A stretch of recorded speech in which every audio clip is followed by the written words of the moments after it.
ওয়ালাইকুম রাহমাতুল্লাহি ওয়া বারাকাতুহু। এখানে উপস্থিত মাননীয় অতিথি, শ্রদ্ধেয় সেক্রেটারি, প্রধান শিক্ষক মহাশয়, সকল শিক্ষকগণ ও আমার সহপাঠী বৃন্দদের জানাই আমি আমার আন্তরিক শুভেচ্ছা ও অভিনন্দন। আজ 15ই আগস্ট, আর 15ই আগস্ট মানে এমন একটি দিন যেদিন ভারতবর্ষে সব ধর্মের, যে কোনো বর্ণের, যে কোনো জাতির প্রত্যেকটা মানুষ আনন্দে আত্মহারা হয়ে ওঠে, মেতে ওঠে উদযাপনে। কারণ এই দিনটি ভারতবর্ষের স্বাধীনতা দিবস। আজ থেকে প্রায় ৭৯ বছর আগে ঠিক আজকের দিনে ভারতবর্ষ মুক্তি পেয়েছিল ১৯০ বছরের পরাধীনতার শৃঙ্খল থেকে। সেই শৃঙ্খলের ভারতবাসীর কাছে ছিল দূর স্বপ্নের মতো। আজকের দিনে ভারতবর্ষের প্রত্যেকটা প্রায় স্কুল, কলেজ, অফিস, আদালতে গৌরবের সাথে পতাকা উত্তোলন করা হয়। আমাদের ত্রিবর্ণ রঞ্জিত ভারতের জাতীয় পতাকা, আর এর সাথে যখন বেজে ওঠে সারে জাহা সে আচ্ছা এ হিন্দুস্তান হামারা, তখন প্রত্যেকটা ভারতবাসীর গা যেন শিহরিত হয়ে ওঠে। আমাদের মনে পড়ে যায় সেই শতসহস্র বীর বিপ্লবীদের আত্মত্যাগের কাহিনীগুলো, যারা আমাদেরকে স্বাধীনতা এনে দেওয়ার জন্য দিয়েছেন নিজেদের তরতাজা প্রাণের বলিদান।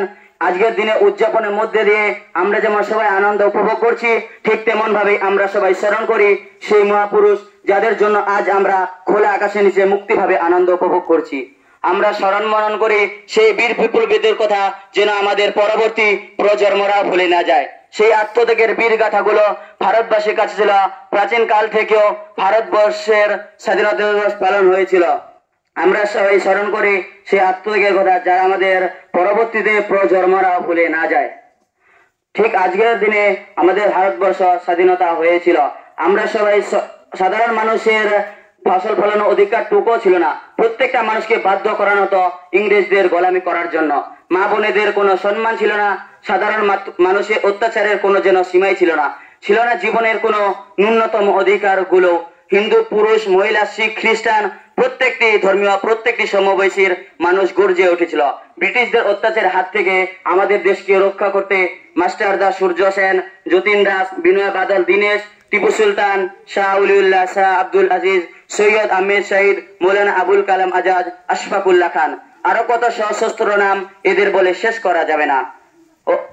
বছর 18 ক্ষুদিরাম বসু হাসতে হাসতে ফাঁসির দড়ি গলায় পড়ে নিয়েছিলেন অত্যাচারী বড়লাটকে হত্যার দায়ে। শত সহস্র প্রাণের বিনিময় ইংরেজদের কাছ থেকে আমরা স্বাধীনতা পেয়েছি, কিন্তু এটাই কি ছিল আমাদের স্বাধীনতা? এখনো ধর্মের নামে, জাতির নামে, স্পর্শতা, সাম্প্রদায়িকতার বেড়াজাল থেকে আমরা কি মুক্ত হতে পেরেছি? আমরা কি পেরেছি রাজনীতিকে নোংরামির পর্যায় থেকে মুক্ত করতে? স্বাধীনতার বহু বছর পূর্বে নির্মাণ যখন আজ ইতিহাসের সাক্ষী হয়ে গৌরবের সাথে দাঁড়িয়ে আছে, সেখানে আজ নির্মাণের 1 মাসের মধ্যে 13টি স্মৃতি ভেঙে পড়ে, তাও আবার একটি রাজ্যে। সেখানে আজ ভারতবর্ষের প্রত্যেকটা রাস্তাঘাট যেন জানান দেয় দুর্নীতির স্বাধীনতাকে, প্রত্যেকটা সরকারি দপ্তর যেন জানান দেয় করাপশনের সুগভী অস্তিত্বকে। এসবের জন্যই কি হাজারো বিপ্লবী নিজেদের প্রাণ উৎসর্গ করেছিলেন? তো চলুন বন্ধুরা, আমরা সবাই প্রতিজ্ঞাবদ্ধ হই আমরা আমাদের দেশকে বিশ্বের সেরা বানাবই। এসব বলে আমি বক্তব্য এখানে শেষ করি। জয় হিন্দ, জয় ভারত, বন্দে মাতরম, আসসালামু আলাইকুম ওয়া রাহমাতুল্লাহি ওয়া বারাকাতুহু।